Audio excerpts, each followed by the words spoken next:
Dualisme kepemimpinan di Dusun Wailapia belum mendapat titik temu.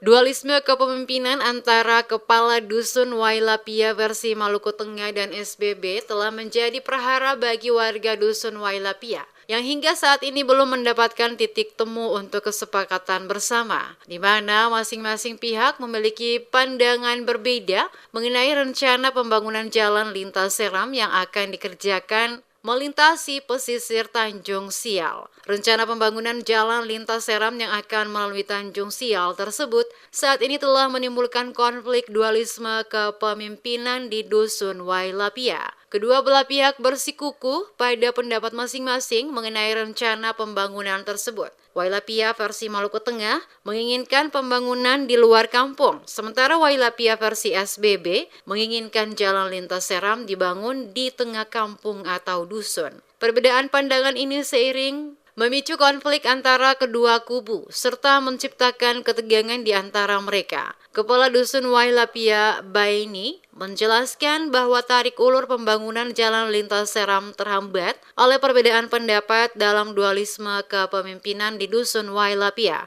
Menurutnya, saat digelar pertemuan bersama warga Dusun Wailapia, seluruh warga sepakat agar pembangunan jalan dilakukan di luar kampung.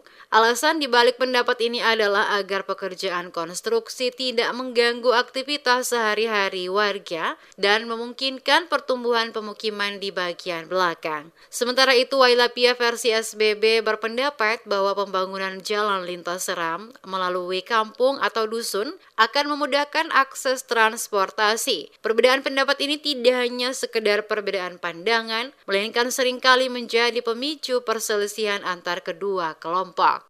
Sudah tahu bahwa versi SBB cuma 12 kakak saja. Jadi sedangkan kanton di sini kan mayoritas Maluku Tengah 250 kakak. Jadi ingin kata orang itu karena ada dua kubu di sini, keamanannya selalu ini. Begitu senyaman. Ada kepentingan secara umum seperti kemarin mereka juga masuk pengaruh masyarakat yang lain. Masyarakat Dusun Wailapia berharap agar pemerintah mulai dari tingkat kabupaten hingga provinsi turut campur tangan dalam menangani permasalahan yang dihadapi oleh warga Dusun Wailapia. Mereka merasa tidak nyaman dan terganggu oleh dualisme kepemimpinan yang terjadi di Wailapia dan berharap agar masalah ini dapat segera diatasi untuk mencegah berlarut-larutnya ketidaknyamanan dan ketegangan di kalangan masyarakat setempat.